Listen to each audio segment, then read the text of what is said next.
Inclinemos nuestros rostros para orar. Padre Celestial, te damos gracias por el privilegio de encontrarnos aquí este día para estudiar este magnífico libro de Génesis. Pedimos, Padre, la presencia de tu Espíritu Santo. Abre nuestras mentes y corazones para recibir tu mensaje. Y te damos gracias por escuchar nuestra oración, pues te lo pedimos en el precioso nombre de tu Hijo, Cristo Jesús. Amén. Quiero extenderle a todos los presentes un saludo muy cordial y una bienvenida a este seminario especial, Descubriendo los Misterios de Génesis. En nuestro tema de hoy vamos a analizar algunos aspectos introductorios sobre el libro de Génesis.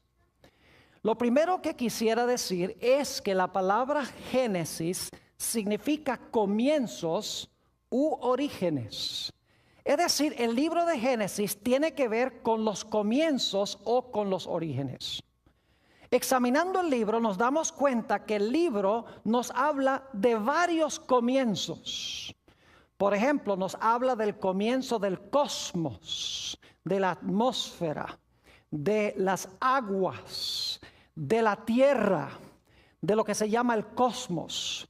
Nos habla también del origen de la vida, el origen de las plantas, el origen de los animales, el origen del hombre, el origen de la mujer, el origen del pecado, el origen de la muerte, el origen de la redención o de la salvación, el origen de las naciones. El libro de Génesis hasta nos habla del origen del conflicto entre los árabes y los judíos. Es decir, el libro de Génesis nos presenta en toda su gloria los orígenes de la mayoría de las cosas que nosotros conocemos hoy en el planeta Tierra. Quiero decirles algo en cuanto a la cronología del libro de Génesis. El libro de Génesis relata los primeros 2500 años de la historia del planeta Tierra. Inclusive en Génesis hay algunos relatos que no se encuentran registrados en ningún otro lugar histórico. Por ejemplo, ustedes no van a encontrar en excavaciones arqueológicas la historia de Caín y Abel, la historia de la Torre de Babel, la historia del diluvio como se encuentra en la Biblia, aunque hay otras historias diluviales. No van a encontrar registrado en la historia ninguno de estos eventos de Génesis 1 al 11.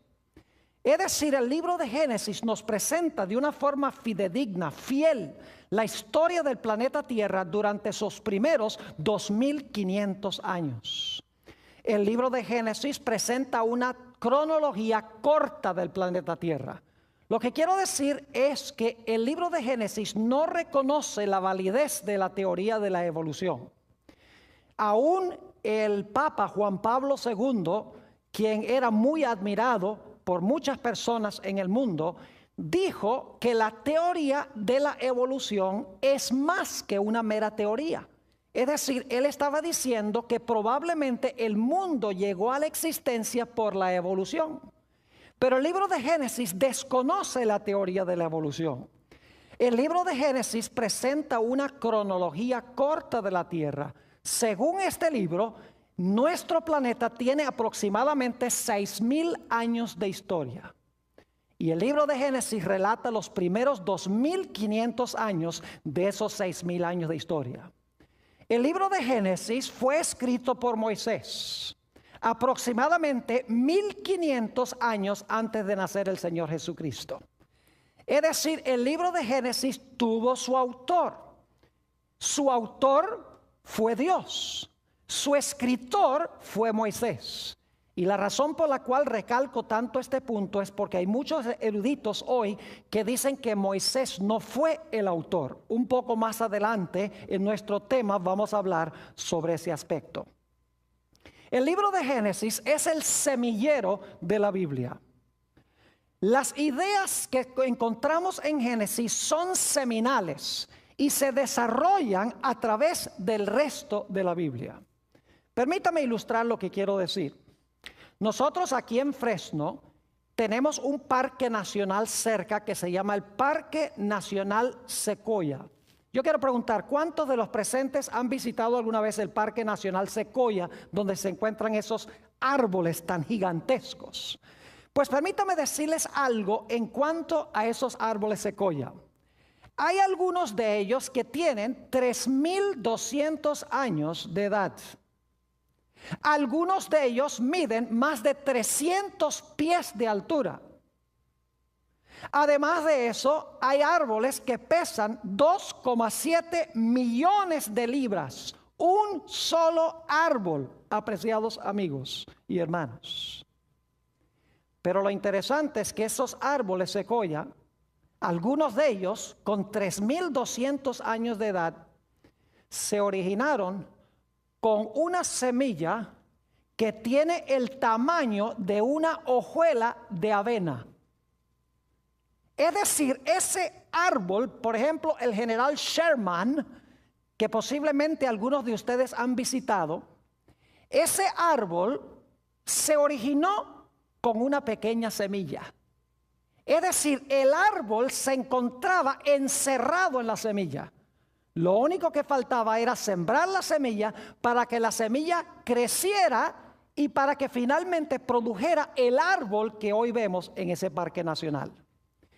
Lo mismo podemos decir de Génesis. En Génesis tenemos las semillas.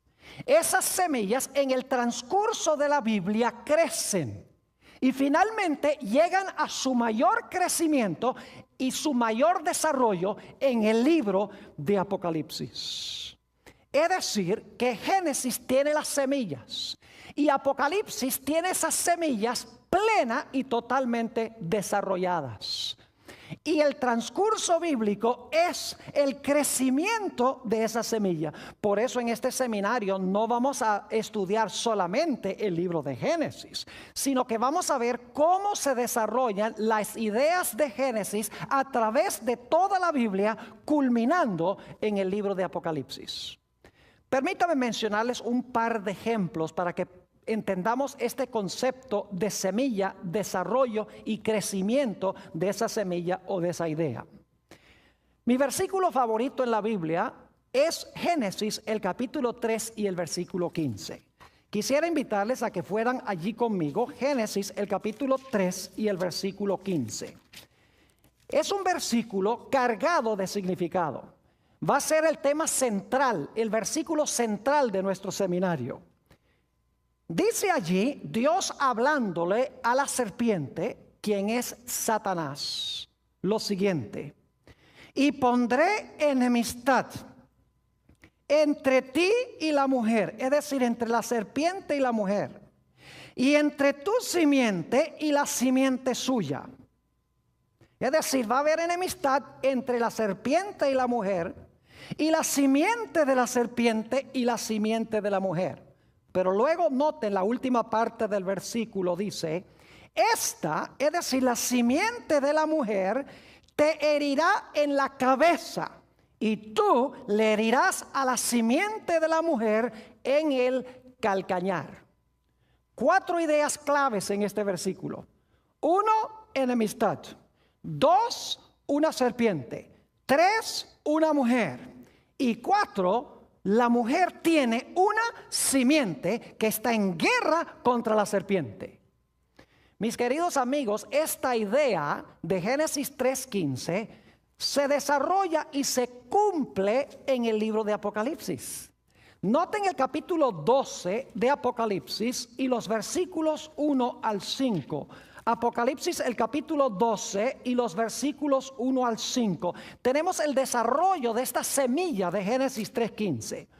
Dice allí, en Génesis 12 y el versículo 1, apareció en el cielo una gran señal, una mujer vestida del sol, con la luna debajo de sus pies, y sobre su cabeza una corona de 12 estrellas. Así que tenemos una mujer, ¿cierto? Noten el versículo 2. Y estando encinta, clamaba con dolores de parto en la angustia del alumbramiento. Es decir, tenía en su vientre una simiente. Tenía en su vientre a un niño que iba a nacer. Noten el versículo 3. También apareció otra señal en el cielo. He aquí un gran dragón escarlata que tenía 7 cabezas y 10 cuernos, y en sus cabezas 7 diademas. Y si ustedes van al versículo 9, van a notar que ese dragón bermejo es el diablo y Satanás, la serpiente antigua, dice allí. Ahora, note lo que dice el versículo 4. Y su cola arrastraba la tercera parte de las estrellas del cielo y las arrojó sobre la tierra. Y el dragón o la serpiente se paró frente a la mujer que estaba para dar a luz, a fin de devorar a su hijo tan pronto como naciese. Ahora yo pregunto, ¿pueden ustedes ver allí las ideas básicas de Génesis 3:15? Claro que sí. ¿Hay una mujer? ¿Cómo no? ¿Hay enemistad? Claro que sí. ¿Hay un dragón o una serpiente? ¿Cómo no? La mujer tiene una simiente contra la cual lucha el dragón o la serpiente. ¿Cómo no? Es decir, para entender Apocalipsis 12, 1 al 5, tenemos que regresar a Génesis, el capítulo 3 y el versículo 15. Quiero que notemos otro ejemplo. Génesis, el capítulo 2 y el versículo 24. Génesis, el capítulo 2 y el versículo 24. Estamos viendo cómo las semillas del Génesis se desarrollan en la Biblia y se cumplen finalmente y alcanzan su mayor crecimiento en el libro de Apocalipsis. Génesis 2 y el versículo 25, vamos a leer, no el 24, sino el 25, dice, hablando de Adán y Eva, y estaban ambos desnudos, Adán y su mujer, y no se avergonzaban. ¿En qué condición estaban Adán y Eva cuando fueron creados por Dios? Estaban desnudos y no se avergonzaban. Ahora necesito hacerles una explicación que vamos a estudiar con más detenimiento más adelante en este seminario. Adán y Eva estaban desnudos en lo que respecta a vestiduras artificiales hechas por seres humanos. Pero según la Biblia, ellos estaban cubiertos con un manto glorioso de luz. Es decir, estaban cubiertos con la gloria de Dios. Ahora, ¿qué sucedió cuando Adán y Eva pecaron? ¿Qué pasó con ese manto de luz? Note lo que dice Génesis, el capítulo 3 y el versículo 7. Génesis, el capítulo 3 y el versículo 7. Dice, entonces fueron abiertos los ojos de ambos y conocieron que estaban, ¿qué? Desnudos. Entonces cosieron hojas de higuera y se hicieron delantales. Fíjense que el manto de luz se fue y ahora se dieron cuenta que estaban, ¿qué? Desnudos. En su estado de inocencia, en su estado de pureza y de justicia, estaban vestidos con el manto de luz. Cuando pecan, el manto de luz se va y se dan cuenta que están desnudos. ¿Qué trataron de hacer Adán y Eva para cubrir su desnudez? Dice la última parte del versículo 7, y se hicieron delantales y se pusieron esos delantales de hojas de ¿qué? Hojas de higuera. Es decir, se taparon la vergüenza de su desnudez con hojas de higuera. Pero ¿saben que aún después de eso se sentían desnudos? Porque en el versículo 10 Dios viene buscando a Adán y Eva, le dice, ¿dónde están? Y Adán dice, tuvimos miedo porque estábamos desnudos, pero ya no estaban desnudos porque tenían las hojas de higuera. Obviamente su desnudez no era desnudez física, no tenían el manto glorioso de luz. Pero quiero que noten cómo cubrió Dios la vergüenza de su desnudez. El versículo 21, y esto lo vamos a estudiar en nuestro próximo tema más detenidamente. Dice, y Jehová Dios hizo al hombre y a su mujer túnicas de ¿qué? Túnicas de pieles y los vistió. Ahora fíjense las ideas que tenemos aquí. Tenemos la idea de vestiduras. Tenemos la idea de vergüenza. Tenemos la idea de desnudez. Ahora yo quiero que vayamos a Apocalipsis, el capítulo 16 y el versículo 15. Y ustedes me van a decir si Apocalipsis 16, 15 guarda alguna relación con lo que acabamos de estudiar de Génesis 2 y el versículo 24 y también el capítulo 3 y el versículo 7 y 21. Note lo que dice la Biblia en Apocalipsis el capítulo 16 y el versículo 15. Está hablando aquí de la batalla de Armagedón. Y fíjense las ideas que contiene. Dice en Apocalipsis 16 y el versículo 15, hablando Jesús: he aquí, yo vengo como ladrón. Ahora escuchen bien. Bienaventurado el que vela y guarda sus ¿qué? Sus ropas, para que no ande desnudo y vean su vergüenza. Yo pregunto, ¿tiene alguna relación ese versículo con los versículos que leímos de Génesis? Claro que sí, porque habla de ropas, habla de desnudo y habla de vergüenza. No podemos entender este versículo de Apocalipsis 16:15 sin empezar en Génesis, a donde se encuentran esas ideas. Y vamos a tener en este seminario un tema completo sobre Apocalipsis 16:15, sobre la gran batalla de Armagedón. Estos son solamente dos ejemplos de cómo las semillas del Génesis se desarrollan a través de la Biblia y culminan su crecimiento en el libro de Apocalipsis.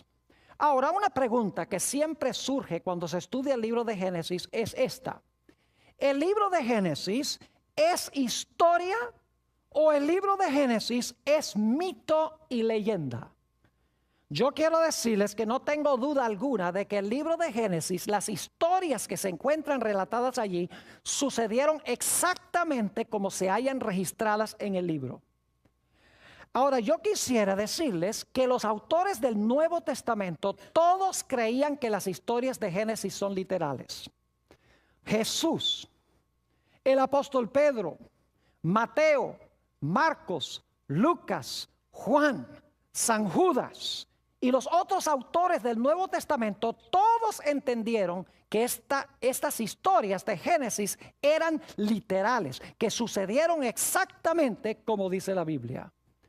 Ahora, yo quiero darles algunos ejemplos en el Nuevo Testamento donde se mencionan algunas historias del libro de Génesis como literales.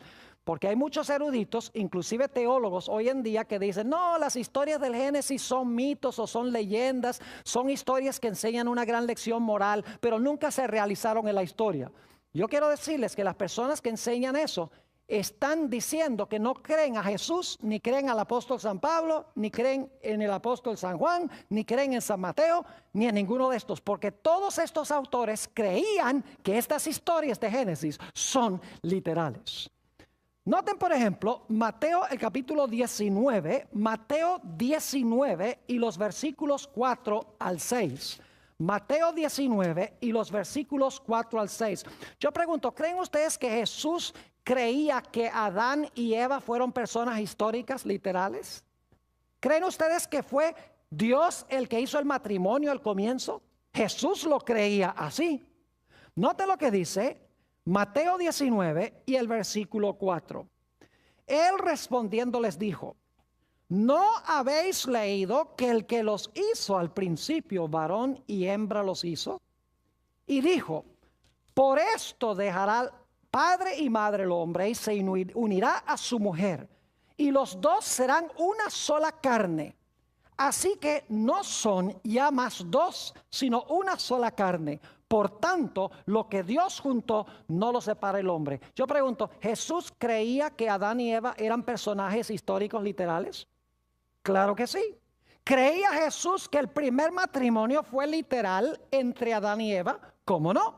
Así que si usted dice que no, usted está poniendo en tela de juicio ¿a quién? Las palabras de Jesús. Usted está contrariando lo que creía Jesús. Ahora vamos a notar algunas otras historias de Génesis.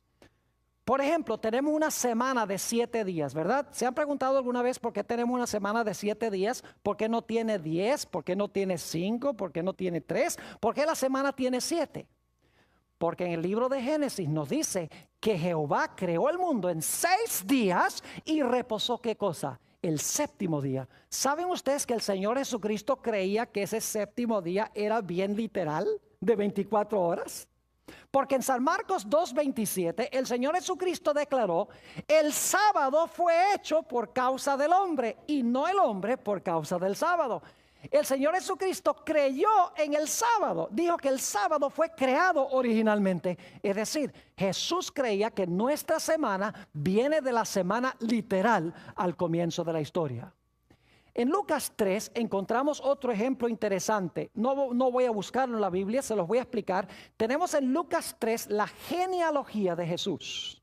¿Sabe lo que es una genealogía? Son la lista de los antecesores de Jesús. Y es interesante, se menciona comenzando con José, el padre de Jesús, y el relato va hacia atrás y termina allá con Adán. Ahora yo pregunto, ¿creen ustedes que Jesús fue un personaje histórico literal? ¿Creen que Jesús fue un personaje histórico que vivió dentro del curso de la historia? Claro que sí, nadie lo negaría.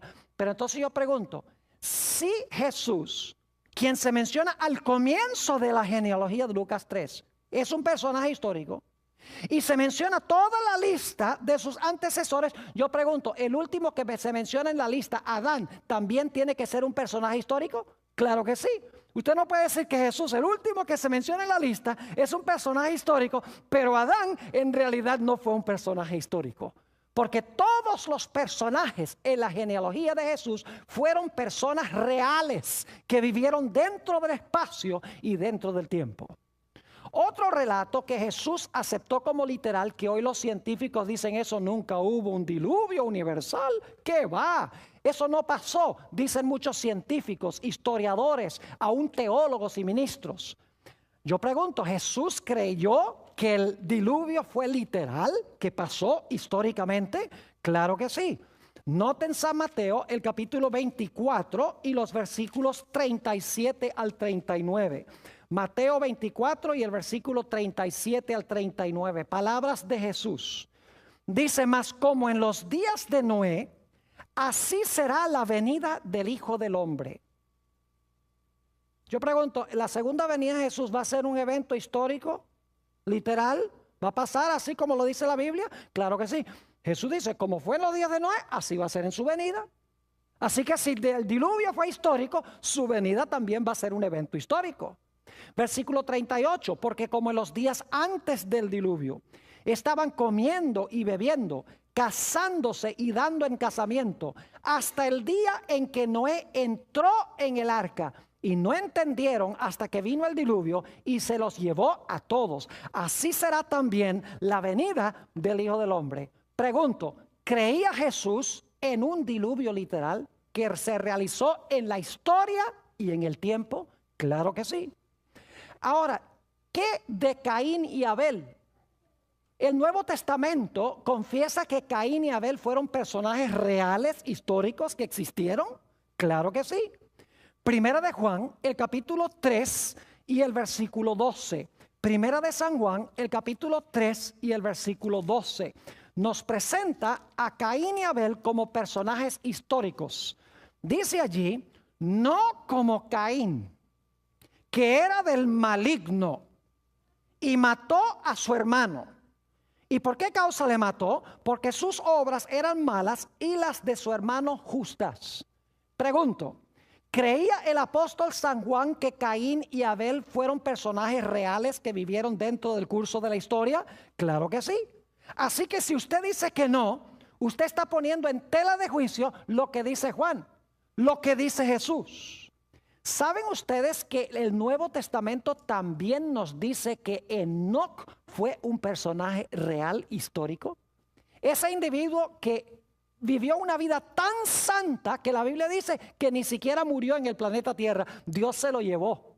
Note lo que dice Hebreos el capítulo 11 y el versículo 5. Hebreos el capítulo 11 y el versículo 5 sobre este personaje Enoc. Fue un personaje literal, real, histórico.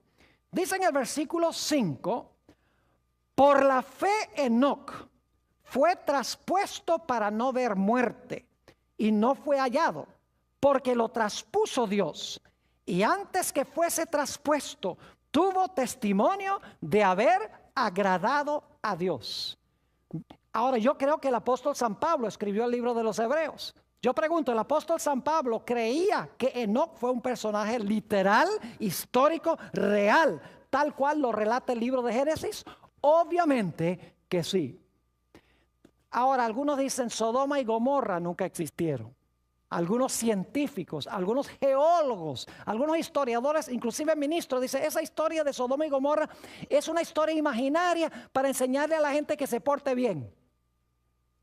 Ahora yo pregunto, ¿creía Jesús que las ciudades de Sodoma y Gomorra existieron y fueron destruidas por fuego? Claro que sí. Note lo que dice San Lucas 17 y el versículo 28. San Lucas, el capítulo 17 y el versículo 28. Dice aquí, asimismo como sucedió en los días de Lot. ¿Creía Jesús que Lot fue un personaje histórico? ¿Literal? Claro que sí. Comían, bebían, compraban, vendían, plantaban, edificaban. Mas el día en que Lot salió de Sodoma, llovió del cielo fuego y azufre y los destruyó a todos. Así será el día en que el Hijo del Hombre se manifieste. Fíjense que las historias del libro de Génesis ocurrieron tal cual lo relata el libro de Génesis. El testimonio de los autores del Nuevo Testamento corrobora que estas cosas pasaron exactamente como lo dice la Biblia. Ahora, algunos de ustedes estarán preguntando por qué el pastor Bor enfatiza y recalca tanto este punto. Quiero decirles que desde la época que se conoce como la Edad de la Razón, que comenzó en la segunda mitad del siglo XVIII, los filósofos, los científicos, los historiadores y aún los teólogos empezaron a enseñar que las historias de Génesis en realidad no son historias que se realizaron como lo dice el libro de Génesis, sino que son mitos y leyendas. Es más, la mayoría de los eruditos comenzaron a enseñar de que el libro de Génesis ni siquiera fue escrito por Moisés 1500 años antes de Cristo. Empezaron a enseñar que el libro de Génesis es producto de muchos diferentes autores. Cada uno escribió una historia y luego vino un redactor y juntó todas esas historias en el libro que hoy conocemos como el libro de Génesis.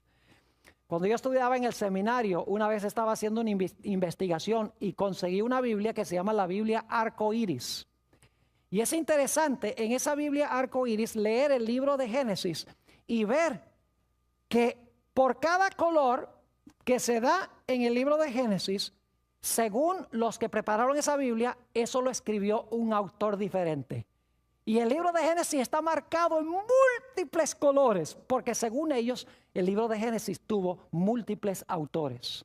La Biblia enseña que Génesis fue escrito por Moisés. El libro de Génesis fue escrito por Moisés, aproximadamente 1500 años antes de Cristo, y el libro relata historias reales. Posiblemente sea sorpresivo para muchos de ustedes saber que hoy en día hay muchos ministros, y no son unos pocos, son muchos ministros y pastores y sacerdotes que no creen que el libro de Génesis es histórico. Hace unos años fui a la Universidad de Andrews, donde yo me gradué del seminario, para presentar una serie de temas en una iglesia allí. Y durante el día, como no tenía nada que hacer, decidí disfrutar la maravillosa biblioteca que tiene centenares de volúmenes. Se vuelve uno loco allí con todo el material que hay. Pero me puse a investigar el libro de Génesis, específicamente Génesis 3:15. ¿Y sabe lo que descubrí? Que la mayoría de los comentarios bíblicos no creían que el libro de Génesis es literal. Comentarios escritos por teólogos y por ministros y por sacerdotes. Por ejemplo, un comentario decía, esa historia de Eva y la serpiente la inventó alguien para explicar por qué la gente le tiene miedo a las culebras. Otro comentario decía, la razón por la cual se escribió la historia de Caín y Abel es para explicar el origen de las peleas que existen entre hermanos y hermanos, o hermanos y hermanas.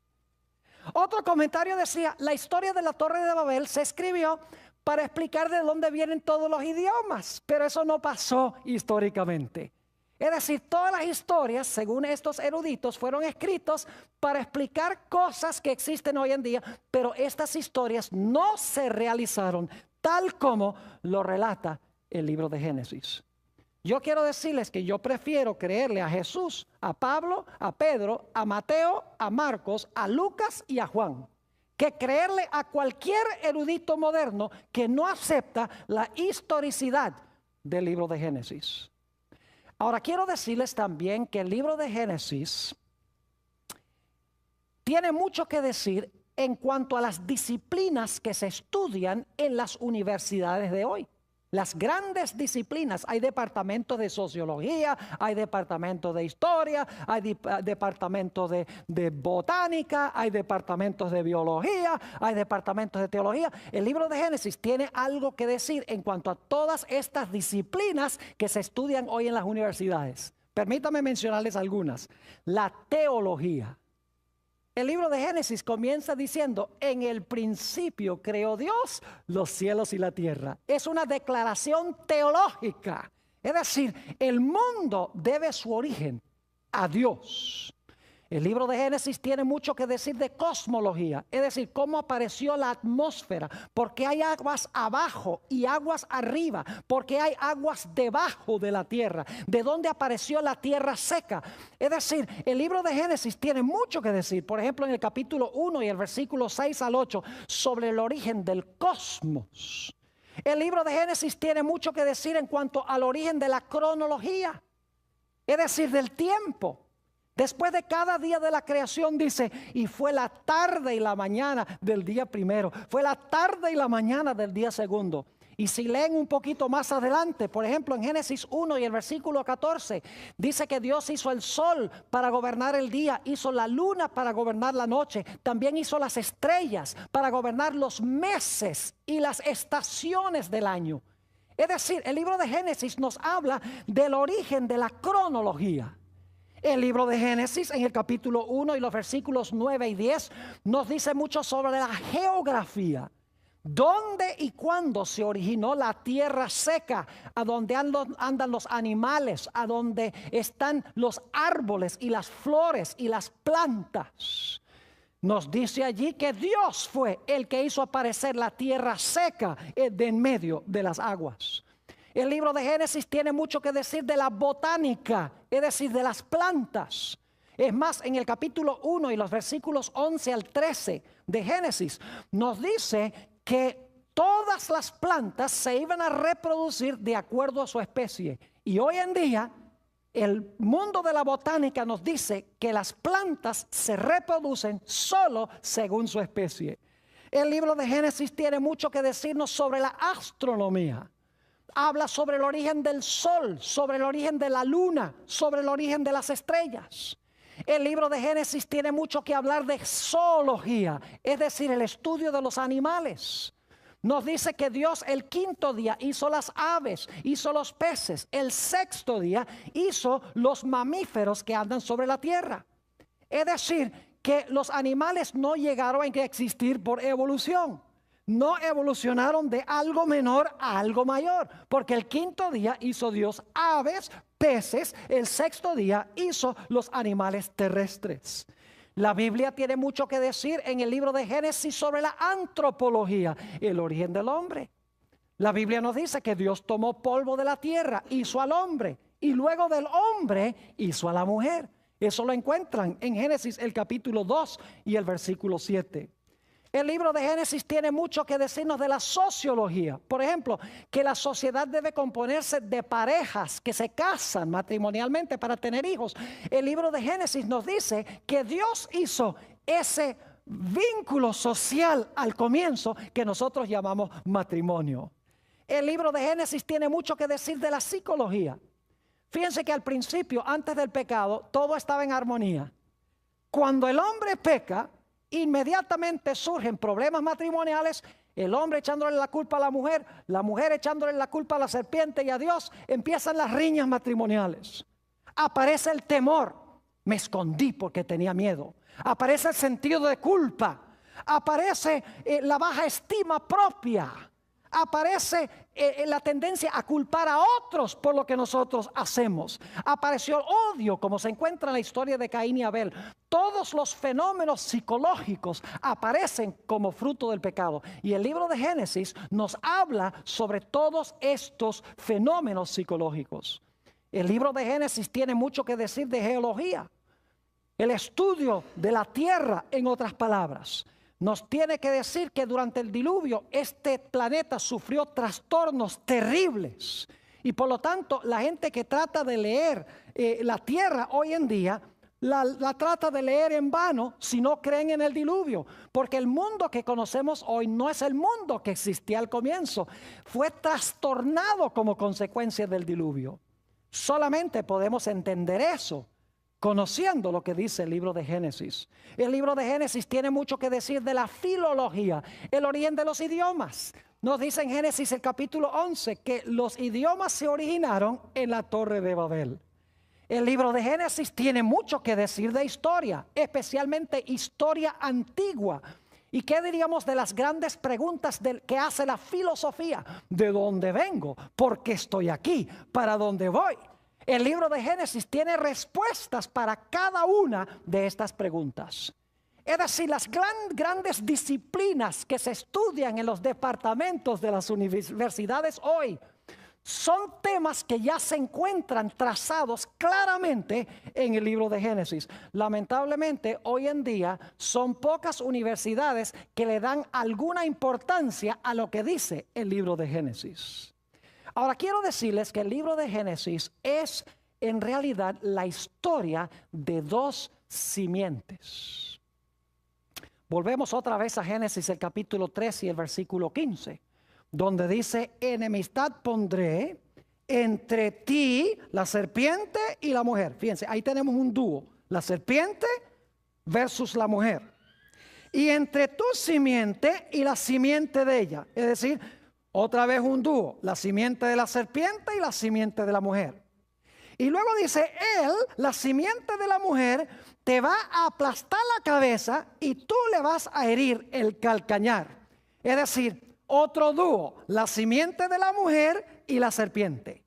El libro de Génesis, en otras palabras, es un libro de la batalla entre dos diferentes simientes, una buena y una mala.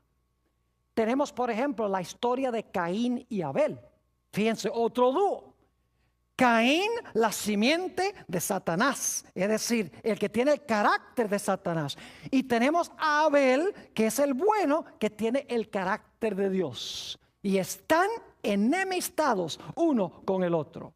Tenemos en Génesis 6 los hijos de Dios, que son los fieles al Señor. Y tenemos a las hijas de los hombres, que son las descendientes malévolas de la descendencia de Caín. Es decir, tenemos este dúo, los hijos de Dios versus las hijas de los hombres. Tenemos en el libro de Génesis la historia de Abraham y los constructores de la Torre de Babel. Se presentan como radicalmente distintos uno del otro. Es más, vamos a encontrar en uno de los temas que vamos a estudiar que Abraham se encontraba viviendo a donde vivían los que construyeron la Torre de Babel. Y se estaba contaminando la familia de Abraham con los que habitaban allí, con la idolatría de los constructores de la Torre de Babel. Así que Dios dijo: yo no puedo dejar que mi simiente se quede aquí para que me lo corrompan. Así que Dios, según Génesis 12, 1 al 3, llamó a Abraham de Ur de los Caldeos, lo sacó de ese ambiente y lo llevó a la tierra de Canaán. Abraham y los constructores de la Torre de Babel, dos simientes opuestas. Luego tenemos Isaac e Ismael. Isaac, la simiente mala, Isaac, la simiente buena, Ismael, la simiente mala. Y nuevamente la idea de enemistad. Ismael odiando y tratando de destruir a Isaac, según dice en Gálatas el capítulo 4. Y luego tenemos la historia de Jacob y Esaú. Fíjense, otro dúo en el libro de Génesis. Esaú, el malo, que vendió su primogenitura, y Jacob, el bueno, el que recibió la primogenitura. Y Esaú enemistado contra Jacob, su hermano. Tenemos también Lot y los constructores de las ciudades de Sodoma y de Gomorra. Lot, según 2 de Pedro 2, 6 al 8, era un hombre pío, era un hombre santo. que le molestaba la impiedad de las ciudades, mientras que la Biblia dice que los habitantes de Sodoma y Gomorra eran malos y pecadores delante de Jehová. Y luego tenemos a José por un lado y tenemos por el otro lado a sus hermanos. Es decir, el libro de Génesis es la historia de las dos simientes, la simiente buena y la simiente mala, en riña o en guerra uno con el otro. Y esta idea se desarrolla a través de toda la Biblia y finalmente culmina en el libro de Apocalipsis con aquellos que tienen el sello de Dios y los que tienen la marca de la bestia. Aquellos que se presentan como la mies de la tierra en Apocalipsis 14, que son los justos, y las uvas que son echadas en el lagar de la ira de Dios. Allí culmina esta idea y vamos a encontrar en uno de nuestros temas, cuando hablemos de la batalla de Armagedón, que la historia de Caín y Abel, esta riña entre estos dos hermanos, y la riña tenía que ver con la obediencia a Dios y con la verdadera adoración a Dios. Vamos a encontrar que esta historia de esta riña entre dos hermanos ilustra los dos grupos millonarios que van a estar sobre el planeta Tierra al final de la historia. Y vamos a ver que la gran guerra final va a tener que ver con si obedecemos a Dios o no, si adoramos a Dios como Dios ha mandado o no. Es decir, va a ser una repetición de la historia de Caín y Abel, solo que al final de la historia van a ser dos grupos mundiales, mientras que al comienzo de la historia eran solamente dos individuos. Es decir, las semillas de Génesis han crecido y han alcanzado su ápice en el libro de Apocalipsis. Ahora, antes de terminar nuestro tema hoy, necesito hablarles de un aspecto más sobre el libro de Génesis. El libro de Génesis parece ser muy sencillo. Es uno de los favoritos de la gente porque contiene muchas historias. Historias que son emocionantes, son dramáticas. Y muchos han cometido el error de pensar que el libro de Génesis es sencillamente una colección de historias que se realizaron hace aproximadamente unos 2.500, 3.000 años. Pero el libro de Génesis tiene una dimensión oculta. El libro de Génesis tiene una dimensión que pocos eruditos han descubierto. Y es que las historias de Génesis no son solamente historias, sino que son profecías. Cada historia del libro de Génesis se realizó históricamente, no me entiendan mal. Pero esa historia en realidad es una profecía.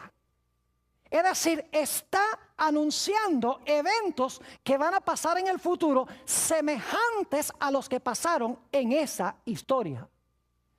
No es nada nuevo, mis queridos hermanos y amigos, porque en Eclesiastés 1 y el versículo 9 nos habla de la repetición de la historia. Noten Eclesiastés 1 y el versículo 9. Dice allí, ¿qué es lo que fue? Lo mismo que será. ¿Qué es lo que ha sido hecho? Lo mismo que se hará. Y nada hay nuevo debajo del sol. Fíjense que lo que sucedió es lo que va a suceder. No hay nada nuevo debajo del sol. ¿Y saben por qué? Porque el hombre siempre es igual y el diablo también. Y Dios también siempre obra igual. Por eso las historias tienen la tendencia a repetirse en el futuro. Noten también lo que dice Eclesiastés, el capítulo 3 y el versículo 15. Eclesiastés, el capítulo 3 y el versículo 15. Dice, aquello que fue, ya es. Y lo que ha de ser, fue ya. Y Dios restaura lo que pasó. Fíjense nuevamente que dice que lo que ha de ser, fue ya. Es decir, que las historias del libro de Génesis en realidad no son solamente historias, sino que son profecías. Permítame darles algunos ejemplos del libro de Génesis. Son historias que vamos a estudiar en este seminario sobre el libro de Génesis, pero quiero sencillamente mencionar algunas de estas historias brevemente para que se den cuenta cómo estas historias son también profecías. Ya hemos visto Génesis 3:15. Las 4 ideas en ese versículo.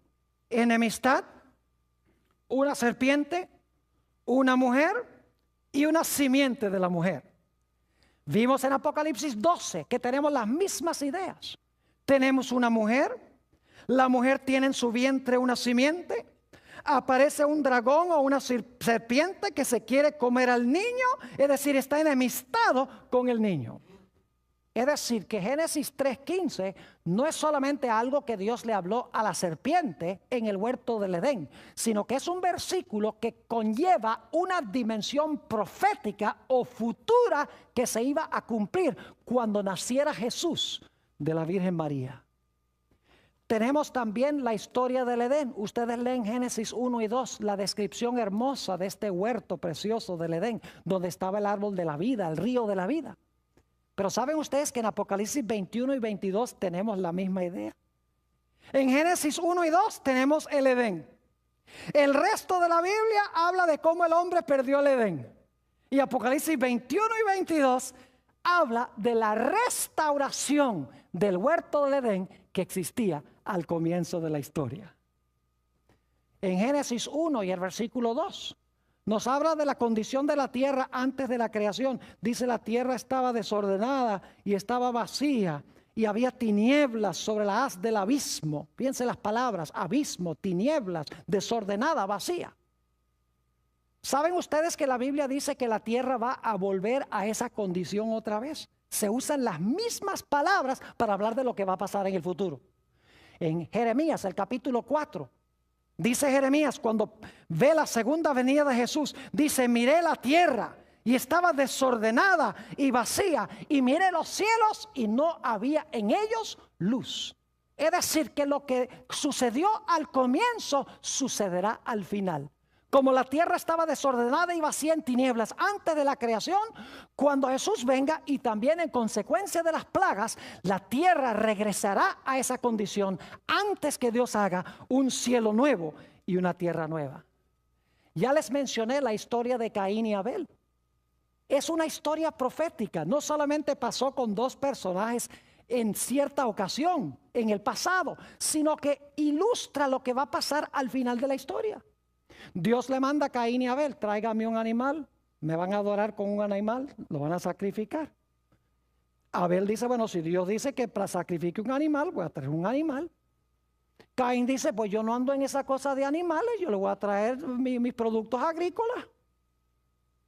Es decir, Abel obedeció a Dios y adoró a Dios como Dios mandó.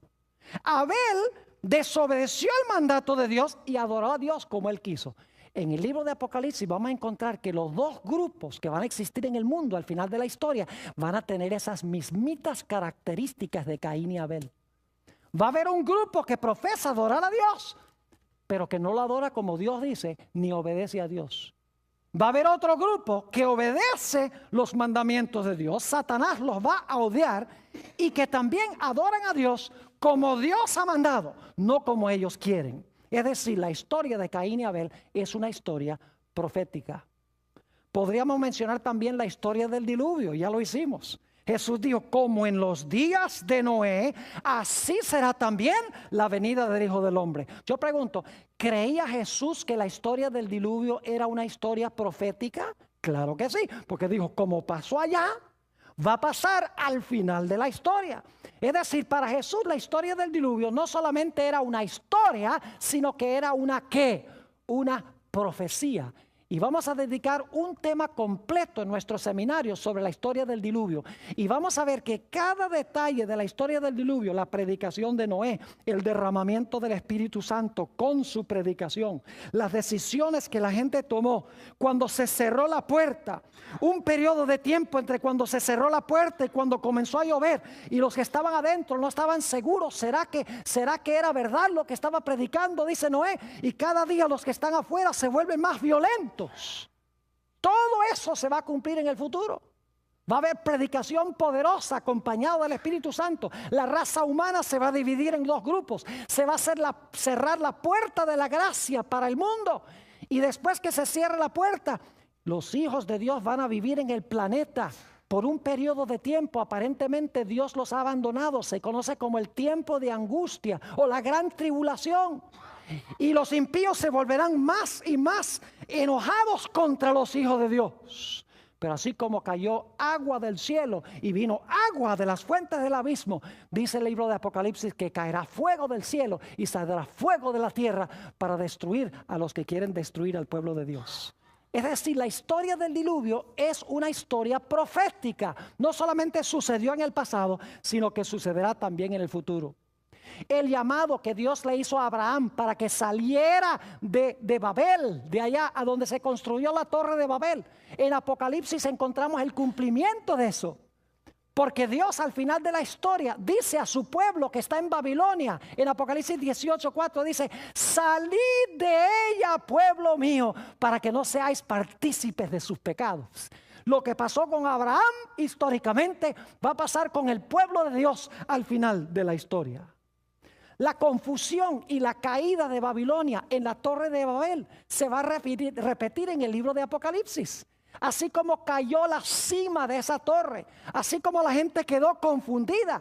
En Apocalipsis 14:8 y el 18:1-3 dice: ha caído Babilonia. Usted no puede entender la caída de Babilonia al final de la historia, al menos que haya entendido la primera caída de Babilonia en la torre de Babel.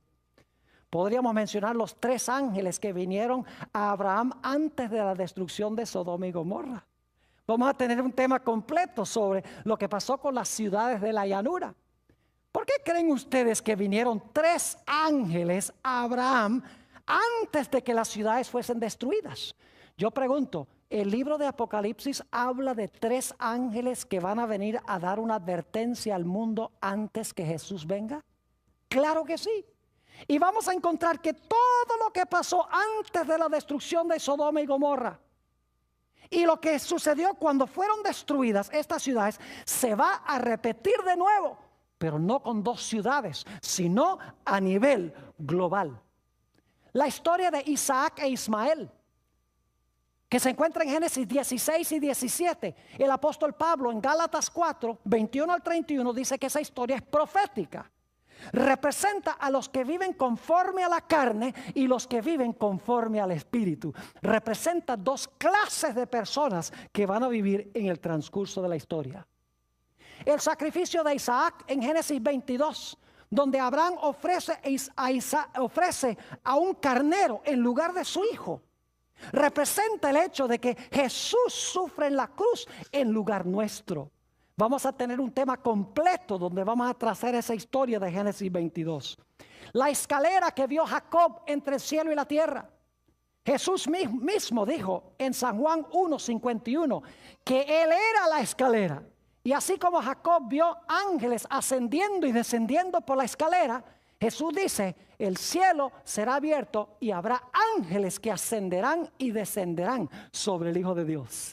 Así como una escalera tiene 2 partes claves, la parte de abajo y la parte de arriba, Jesús es hombre con nosotros, esa es la parte de abajo, y es Dios con su Padre en el cielo, esa es la parte de arriba de la escalera. Es decir, la escalera es profética, no solamente es un evento histórico. El tiempo de angustia que pasó Jacob cuando su hermano Esaú venía para destruirlo se conoce como el tiempo de angustia de Jacob. En realidad es una ilustración de la experiencia por la cual pasará el pueblo de Dios antes que Jesús venga. En Daniel 12:1 dice: habrá tiempo de angustia cual no fue desde que hubo nación, mas en aquel tiempo tu pueblo será libertado, todos los que se hallaren escritos en el libro. Así como Jacob fue librado de la ira de su hermano, al final de la historia el pueblo de Dios será librado de la ira de los que quieren destruirlos. La historia de José es una historia, pero también es una profecía. Permítame mencionarles solo algunos ejemplos de la historia de la vida de José.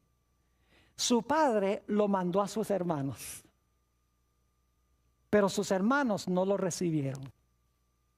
Fue vendido por unas piezas de plata. Sus hermanos pensaban que se habían deshecho de él, pero por lo que hicieron, él llegó a ser su salvador. Tenemos en esto una ilustración de la vida de Jesús. Jesús también fue enviado por su Padre para buscarnos a nosotros que nos habíamos perdido. Dice en el Nuevo Testamento que Jesús vino a los suyos no le recibieron. Jesús fue vendido por 30 piezas de plata. Y sus enemigos pensaban que se habían deshecho de él. Pero por el hecho de haberlo entregado, Jesús llegó a ser su Salvador. Es decir, la historia de José es una historia profética. ¿Y qué diríamos de los 144,000 del libro de Apocalipsis, capítulo 7 y capítulo 14?